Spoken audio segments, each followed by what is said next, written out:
नमस्कार दोस्तों, मैं निकिता प्रयास क्लासेस जमशेदपुर यूट्यूब चैनल में आपका स्वागत करती हूँ। कैसे हो आप सब? आई होप कि सभी कोई कुशल मंगल होंगे। सो गाइज, आज का इस वीडियो में हम लेके आए हैं रेलवे में बहुत ही अच्छी वैकेंसी आ रही है, जिस वैकेंसी को लेके आप सभी से डिस्कस करना चाह रहे हैं। और ये डिस्कशन इसलिए है क्योंकि आप अभी से प्रिपेयर रहे इस एग्जाम के लिए, क्योंकि 2024 में है आपका इलेक्शन। और अभी क्या है कि आपके पास एक अच्छा सुनहरा मौका है इस वैकेंसी को लेकर तैयारी स्टार्ट कर देने के लिए। जैसे कि आपको यहाँ पे हेडिंग में भी सबसे पहले मैं आपको प्रूफ दिखा देती हूँ कि इस वैकेंसी को लेकर कैसे किस तरीके से कंफर्मेशन मिल पा रही है। जैसा कि आप देख सकते हैं स्क्रीन पे, आपको एक न्यूज़पेपर की मैंने कटिंग यहाँ पे लगाई है, जिसपे ऑलरेडी अनाउंसमेंट की जा रही है कि जो वैकेंसी है वो इतने पद पे खाली है। यानी कि अगर बात करेंगे तो ऐसे तो 3.5 लाख पद खाली है, लेकिन 1.5 लाख वैकेंसी है जो कंफर्म आपके आएंगे, जो अलग अलग पोस्ट पे आने वाले हैं। तो इन सभी चीज़ों पे चर्चा करेंगे। सो गाइस, आप सभी से निवेदन है, रिक्वेस्ट है कि अगर चैनल पे न्यू है तो वीडियो को पूरी अंत तक देखिएगा, चैनल को सब्सक्राइब कर दीजिए, बेल आइकन को प्रेस कर दीजिए। इसलिए प्रेस कर दीजिए ताकि आपको हर एक अपडेट वीडियो हमारी आप तक पहुँचते रहे। और वीडियो को पूरी अंत तक देखिएगा, लाइक कमेंट करना बिल्कुल ना भूलें। सबसे पहले मैं बात करती हूँ कि रेलवे में जो 2023 की वैकेंसी है, जो अपकमिंग वैकेंसी है, आपका क्या क्या पोस्ट पे आने वाला है। तो जैसे कि मैं बात करूंगी विभाग के नाम पे, मैं दिख रही हूँ। चलिए बात करते हैं कि किस किस पोस्ट पे आने वाली है, क्या विभाग है, कौन कौन से विभाग में आपकी वैकेंसी देखने को मिलेगी रेलवे में। तो अगर मैं बात करूंगी रेलवे 2023 वैकेंसी के लिए, तो सबसे पहले जो नंबर 1 पे वैकेंसी है जो कि है आपका एएलपी और टेक्नीशियन। जी हाँ, एएलपी और टेक्नीशियन में जो वैकेंसी आ रहे हैं वो काफ़ी लंबे टाइम से इसको लेकर पेंडिंग है, जो कि ये वैकेंसी आपके बहुत टाइम से सुनने को मिल रही है। और आप स्क्रीन में भी देख सकते हैं, जिसको लेकर पद को लेकर डिटेल्स बताई गई है, जोन वाइज वैकेंसी भी बताई गई है कि यहाँ इतनी वैकेंसी इतने पद पे जोन पे निकलेंगे। तो एएलपी और टेक्नीशियन की वैकेंसी आ रही है, तो आप इसके लिए तैयार हो जाइए। कौन इस फॉर्म के लिए एलिजिबल है, क्या एज लगेंगे, ये सारा कुछ मैं बताऊंगी। सेकंड में आपके आने वाले हैं आरपीएफ की, यानी कि आरपीएफ में एसआई और कांस्टेबल की वैकेंसी निकलने वाली है, जो कि ये भी काफ़ी टाइम से स्टार्टिंग थी कि इस 2022 में ही आने वाली थी, जो कि 2022 भी एंड हो गया है और अब 2023 आपको स्टार्टिंग हो चुकी है। तो आपका इस ईयर देखने को ये भी वैकेंसी मिलेंगे। और आपको इस वीडियो में मैं ये भी बताऊंगी कि आखिर कब तक इसकी एक्सपेक्टेड मतलब संभावित तिथि जो है वो कब तक है इसमें वैकेंसी आने की। और एक क्लास जो है वो आपकी टीटी का है, यानी कि ये टिकट ट्रबलिंग एग्जामिनेशन, इसकी भी वैकेंसी आने वाली है। तो सबसे पहले मैं बात करूंगी कि आखिर इसकी एज क्या होने वाले हैं।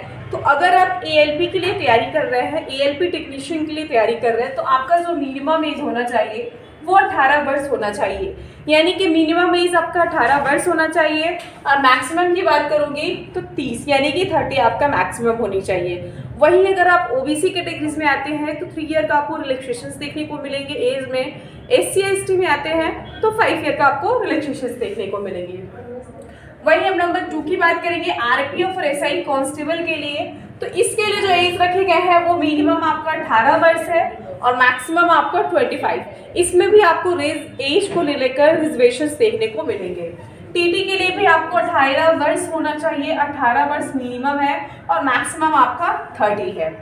अब इसकी क्वालिफिकेशंस की हम बात करेंगे कि आखिर इसके लिए इन सभी अलग अलग पोस्ट के लिए आपकी क्या क्वालिफिकेशन होनी चाहिए। जैसे कि इसमें बहुत लोगों के बहुत सारे डाउट्स आते हैं कि क्या अगर हम ITI है तो क्या हम जेई के लिए अप्लाई कर सकते हैं, या फिर अगर हम डिप्लोमा है तो क्या हम PET की फॉर्म अप्लाई कर सकते हैं, या फिर हम RPF की डाल सकते हैं। इन सभी चीज़ों पे क्लियर कर दे रही हूँ। तो सबसे पहले आपको बता दूं कि अगर आप ALP और टेक्नीशियन के लिए अप्लाई करना चाहते हैं तो आपका डिप्लोमा होना चाहिए, यानी कि डिप्लोमा आपने ITI किया होना चाहिए, तो आप इसको अप्लाई कर सकते हो। ठीक है। वहीं अगर आप RPF में एसआई बनना चाहते हैं तो एसआई के लिए आपका ग्रेजुएशन डिग्री होनी चाहिए। आप किसी भी स्ट्रीम से हो, doesn't matter, arts commerce science किसी से भी है, आप इस फॉर्म को अप्लाई कर सकते हैं। और वहीं अगर हम कांस्टेबल की बात करेंगे तो कांस्टेबल के लिए आपको केवल 10th पास होना चाहिए, यानी कि 10वीं आपका पास होने चाहिए। और अगर टीटी की बात करेंगे तो टीटी में भी आपका 12th होना चाहिए।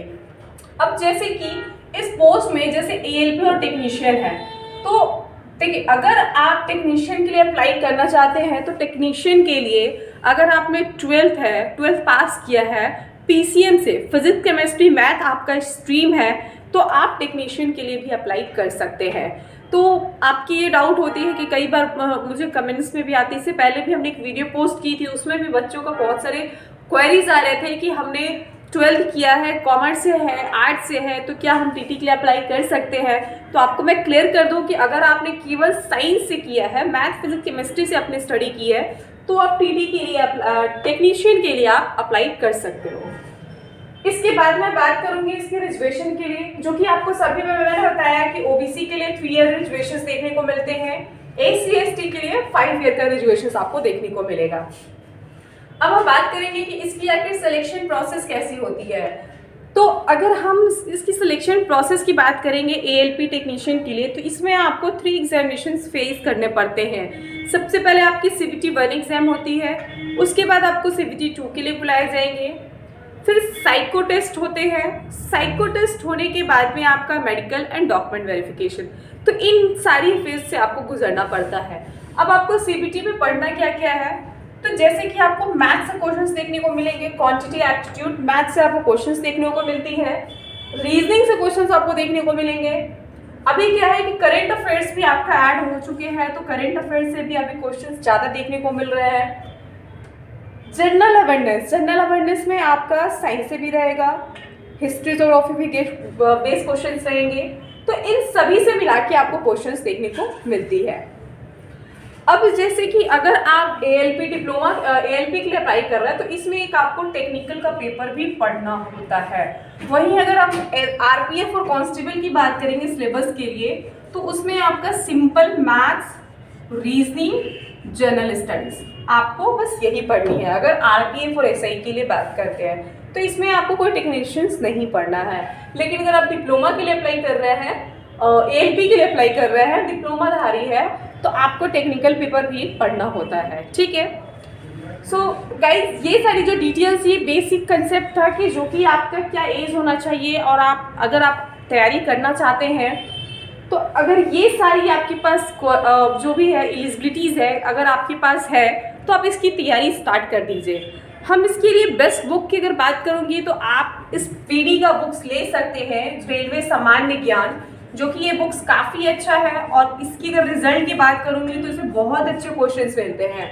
तो आप इस PD का रेलवे सामान्य ज्ञान, ये बुक आप परचेस कर लीजिए, मार्केट में आपको मिलेंगे। ये बुक्स बहुत अच्छे हैं, बहुत ही बेस्ट है। तो मैं आपको प्रेफर करूँगी इस बुक के लिए, आप इस बुक्स को लीजिए और इससे प्रैक्टिस स्टार्ट कर दीजिए। देखिए, करंट अफेयर अभी से पढ़ना मत स्टार्ट कीजिए, करंट अफेयर अभी आपके पास टाइम है। अगर हम इसकी फॉर्म की बात करूँगी, तो मार्च से ये आपका इसका स्टार्टिंग होगा। मार्च 2023 से आपका ये फॉर्म अप्लाई किया जाएगा, जिसको लेके ऑलरेडी तैयारी चल रही है। तो अभी आपको करंट अफेयर पे फोकस नहीं करना, अभी जो आपको फोकस करना है वो आपको मैथ्स पे फोकस करिए, रीजनिंग पे कीजिए, जनरल अवेयरनेस पे कीजिए। और एग्जाम के जैसे फॉर्म निकलते हैं, आपके पास टाइम, इतना टाइम मिलेगा, उसके बाद से आप करंट अफेयर पे फोकस कीजिएगा। तो सो गाइस, आई होप कि आपको सभी कुछ क्लियर हो चुकी होगी, आपकी डाउट्स क्लियर हो चुकी होगी। यहाँ तक कि ये भी है, क्या एज को लेके रिजर्वेशंस में मिलेंगे, जैसे कि कोविड भी था, तो जाहिर सी बात है कि उसमें भी आपको रिजर्वेशंस देखने को ही मिलेंगे। और इसकी एग्जामिनेशन जो है, अगर मार्च में आपकी फॉर्म निकलती है, तो मोस्टली आपका जो है 2024 से पहले इनको सीट देना है। तो आपके पास ज़्यादा समय नहीं है, आप इसकी तैयारी अभी से स्टार्ट कर दीजिए। और आपको मैंने नोटिफिकेशंस भी दिखाया, जिसको लेकर अभी बहुत सारी चर्चे चल रही है। तो मोस्टली आपका जो फॉर्म है वो मार्च में निकल जाएंगे। सो गाइस, आपको आई होप कि ये सारा कुछ समझ में आया हुआ है। किसी तरह की अगर डाउट्स है तो आप कमेंट सेक्शन में पूछ सकते हैं हमसे। और अब मैं आप लोगों से अलविदा लेती हूँ, मिलती हूँ नेक्स्ट वीडियो में। और जाने से पहले आप सभी से रिक्वेस्ट है कि वीडियो को ज़्यादा से ज़्यादा शेयर कीजिए, लाइक ज़रूर कर दीजिए, और चैनल पे नए हैं तो सब्सक्राइब कर दीजिए। Keep support guys, thank you so much.